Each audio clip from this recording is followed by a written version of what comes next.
Tonight, a heartbreaking farewell as family and friends remember the victims of the Sydney siege. Tony Abbott warns a terror attack is likely with an increase in terrorist chatter. John Robertson resigns as Labor leader over a letter supporting the Martin Place gunman. The Penrith family whose Christmas was stolen and the response from generous neighbours. And tributes to one of the greatest voices of rock and roll, Joe Cocker. This is 9 News with Georgie Gardner. Good evening. From the Great Hall of Sydney University to St Stephen's Church in the city, family and friends have honoured and farewelled the victims of the Martin Place siege. Tory Johnson's father paid tribute to his loving son, while Katrina Dawson's family remembered the 38-year-old for her greatest achievement, her 3 children.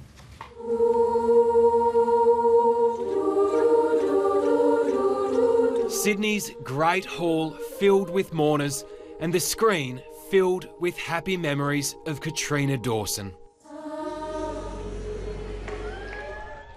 In Los Angeles, Robert Penfold, 9 News.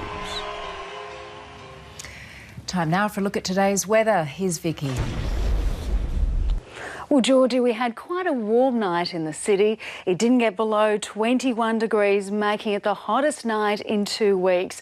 Most of us woke up to a bit of rain, though, but it hardly soaked the garden. This afternoon, we were once again hit by storms, with the west mostly bearing the brunt. Goulburn picked up 25 millimetres and Terry Hills 13.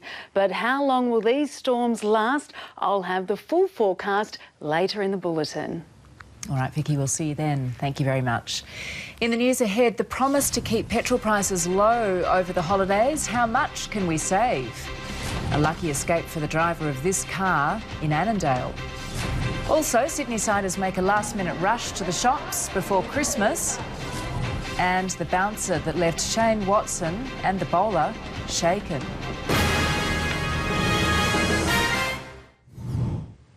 Sydney drivers are reaping the benefits of the Christmas petrol price war. Supermarket giant Coles has launched a new deal, meaning motorists could save hundreds of dollars over the festive period. A Christmas miracle for motorists, and don't we deserve it? Fuel prices in Sydney, the lowest they've been in 5 years. 280 drivers have also been caught drunk behind the wheel, so the message is most certainly to be safe. Georgie? Indeed. Thank you very much, Renee.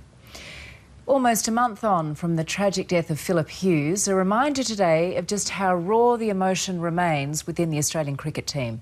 Tim Gilbert joins us now, and Tim, Shane Watson had a fright at training. Certainly did. Evening, Georgie. Shane was struck on the head by a bouncer while batting in the nets in Melbourne. While he wasn't badly hurt, the mental scars were there for all to see. The incident happened as the Australians began their preparation for the Boxing Day test. The distress from Shane Watson was immediate, walking slowly out of the practice nets towards the cautious but concerned faces of his teammates and I think our lower order and middle order can expect some. That's cricket. Yvonne Sampson, 9 News. Pretty easy to see why Shane reacted that way. He's a father. It's a couple of days from Christmas. And just on the subject of cricket, Shane wasn't the only Australian in pain in the build-up to Boxing Day. They're the walking wounded right at the minute. And a new trophy for the sailors who really do it tough in the Sydney to Hobart. There are some real characters amongst those guys as well, Georgie. We'll see you soon, Tim. Thank you very much. In the news ahead, 6 killed as a garbage truck ploughs into a crowd of Christmas shoppers. Also home for the holidays, an emotional reunion as HMA's Toowoomba returns to Australia. And the iconic suit worn by Cathy Freeman to open the Sydney Games possibly found after 14 years.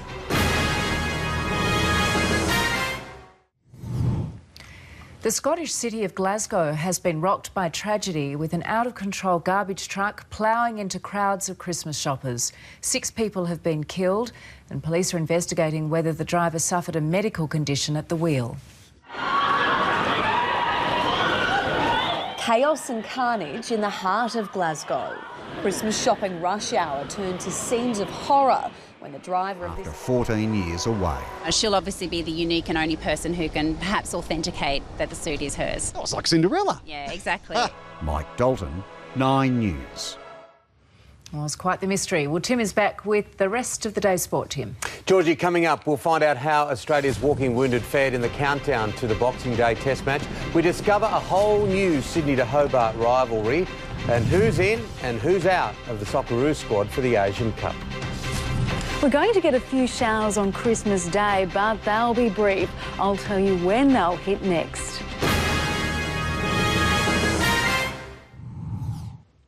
With pressure easing after dual half-centuries in Brisbane, Chris Rogers has arrived in Melbourne, aiming to go one better when the third test begins on Friday. And Australia hopes now, well, they look likely to be boosted by the return of fast bowler Ryan Harris. Back at his adopted home ground, a place that holds special memories. Chris Rogers was the hero of last year's Boxing Day World Test. Cup, that'll be Antonas, of course. The Wanderers will be represented by Tommy Urich and Matthew Spiranovich. The tournament begins on January 9. And Georgie, have a lovely Christmas and then a big sporting Boxing Day, the cricket and the boats. Plenty to look forward to. Thank you, Tim. Stay with us. Still ahead, the Christmas shopping rush. I'm live at Westfield Parramatta, where shoppers will be scrambling for those last-minute gifts, Georgie, right throughout the night. Also, why the Pope's Christmas message has the Vatican reeling.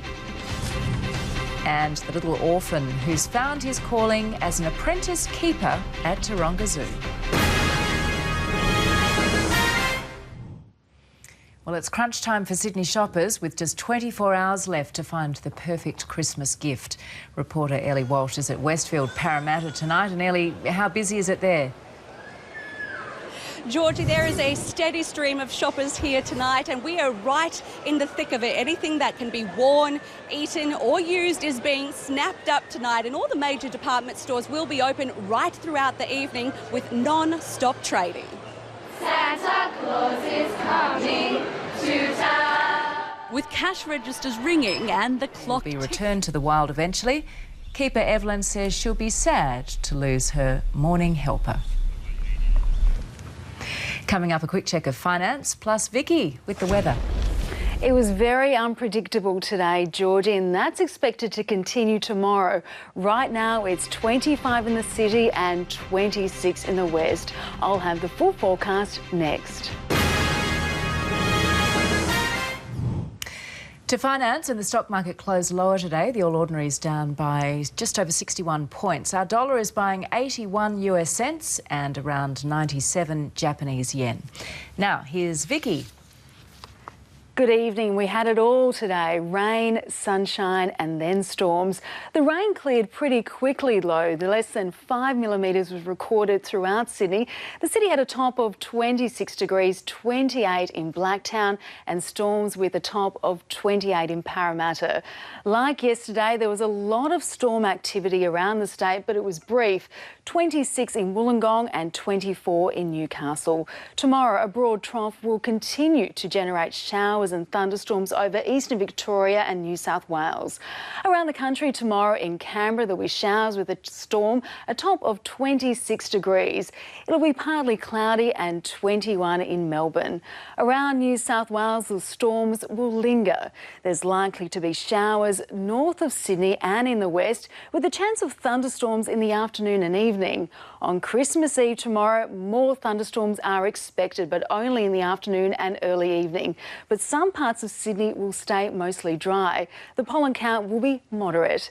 Katoomba is heading for a top of 22 degrees, 28 in Penrith, 26 in Blacktown and Parramatta, and storms and 26 degrees in Gosford. The good news is it's still looking like it'll be warm and humid on Christmas Day.